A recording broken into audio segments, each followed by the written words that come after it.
Hi there, I'm thinking a lot right now about belief and religion and faith and God and all those kind of ideas, and I'm putting forward some ideas to do with fundamentalism and religion, and some of the responses that I'm getting are quite interesting, so I just want to take some of those on, particularly this idea that that belief in that the predominant way in which people believe in God is as a kind of personal entity that kind of exists in some way outside of space and time. And I know people like William Lane Craig do use those kind of languages, but I want to suggest that although people tend to talk about it in those terms, particularly on YouTube, I don't think that is a characteristic of how God exists, even within mainstream religions. I mean, I'm not a religious person at all, I don't think. I'm certainly not a member of any kind of religious faith, and I don't have any belief in God because you see that noise? The guy out there cutting the hedge, he's been cutting it for the last hour. I want to make this video. He stopped, and now he's got a fucking leaf blower out there.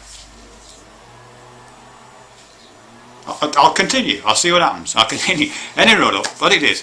Yeah, some people are saying that, but religious belief is either you believe in the fact of an existing God or you don't, and if you believe that fact, then you're a theist, and if you don't believe it, you're an atheist, and God is this kind of thing. But what I'm suggesting, just to repeat, is that I think a lot of people who are religious in a really conventional sense don't have that vision of God at all. They don't see God as a kind of consciousness existing outside of space and time. I think I'm relating that to fundamentalism, and I know fundamentalism has quite particular application, but I would like to extend that a little bit to, as I said, to cover a wider range of things. But I want to back up this claim that I'm making, that mainstream religion also uses a conception of God which is not as some kind of personal existing deity, which is like a big consciousness in like a big man in the sky.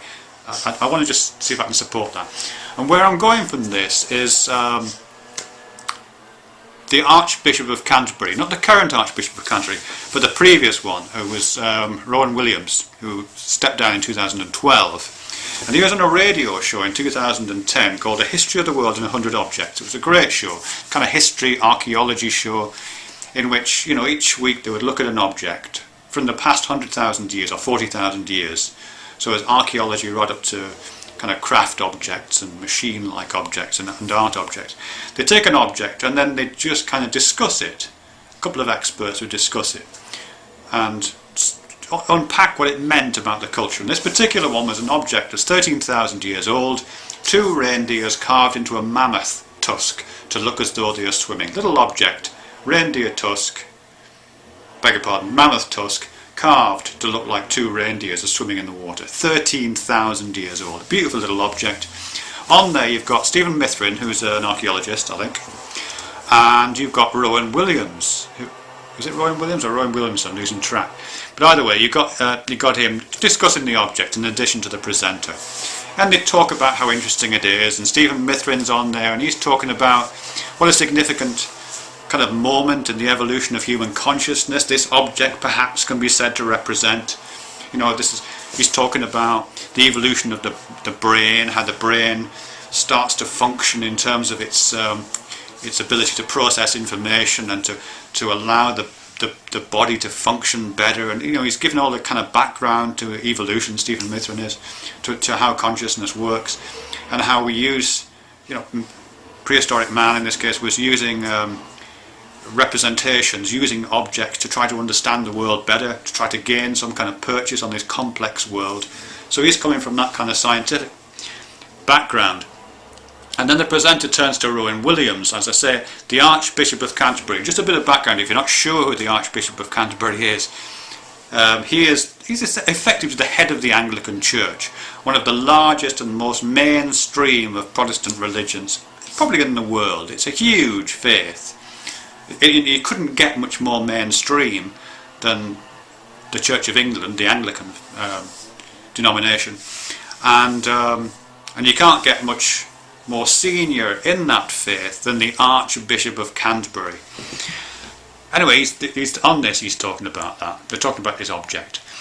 And the presenter turns to, so let's get down this a little bit. They've talked to Stephen Mithrin, now they're talking to Archbishop of Canterbury, Rowan Williams. And this is what he says. And he's talking about art a little bit, so I'll just praise you that a little bit with that. What I think you see, Rowan Williams says, what I think you see in the art of this period is human beings trying to enter fully into the flow of life around them, so that they become part of the whole process of animal life that's going on around them, in a way which I think isn't just about managing the animal world or guaranteeing them success and hunting or whatever. I think it's more than that. It's really a desire to get inside and almost to be at home in the world at a deeper level. Okay? So he's basically supporting what Stephen Mithrin, the scientist, the archaeologist, had said. And he goes on, and I think that that's actually a very deeply religious impulse, to be at home in the world. We tend to identify religion with not being at home in the world sometimes, as if the real stuff was elsewhere, in heaven. And yet actually, if you look at religious origins, if you look at a lot of the mainstream themes in the great world religions, it's the other way around. It's how to live here and now and how to be part of that flow of life. And then he turns to the object. This carving of the two swimming reindeer had no practical function, only form. Was it just art, an image made just for its beauty? Or does it have a different purpose by representing something? By making a picture or a sculpture of it, you give it a different kind of life, a kind of magical power. And you assert your relation to it in a world you're able not just to experience but to imagine. Is it going too far to suggest that art, like this, is the earliest physical evidence for religion? Rowan Williams goes on. At the beginning, of course, you can't really pull apart religion and art, can you? Art is sacred because it is taking you to this space where you're not just doing the subject-object, arm's-length approach to nature. It takes you to a new place, and that's a religious activity. It's only as time goes on that religion becomes much more involved with issues around power, and art becomes much more involved with issues around self-expression. And these days, the two often look at each other from separate mountain peaks, peering in a puzzled kind of way through the mists. Let me just reiterate what's just happened there. Rowan Williams has described the origins of art making and the origins of what we might call religion and God in this object of a moment in human evolution in which human consciousness is trying to make sense of the world around it.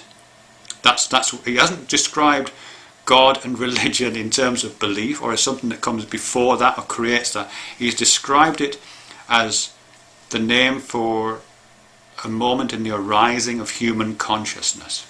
Let's go on. I don't think that, this is still Rowan Williams, the head of the Anglican Church, okay? I don't think that primitive human beings really just had a ready-made word in their heads that sounded like God and they immediately knew what it was.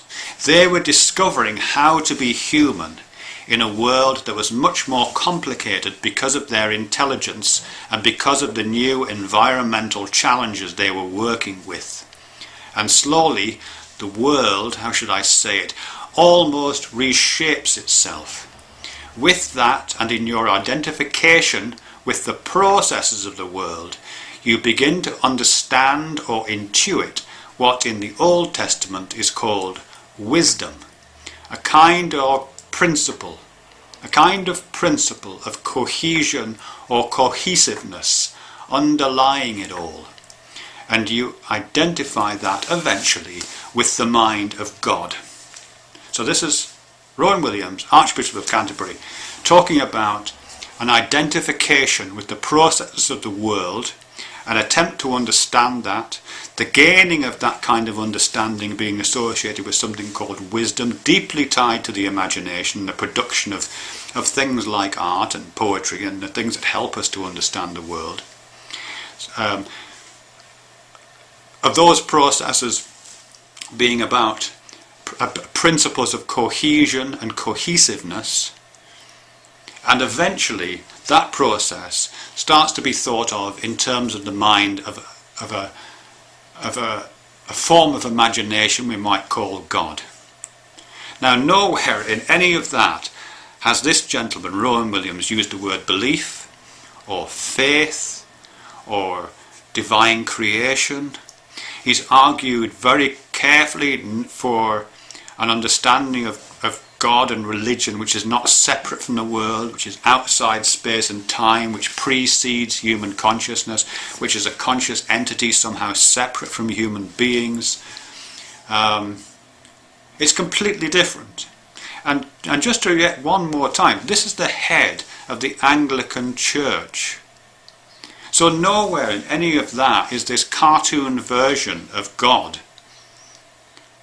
or God processes or general forces of cohesiveness or an idea that might be useful in some ways, and certainly has been useful.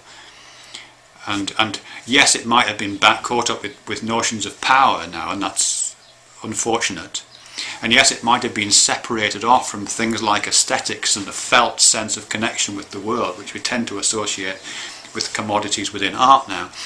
But he's arguing not for that cartoon version of God that tends to be paraded around by fundamentalists of both the religion and the atheist stripe.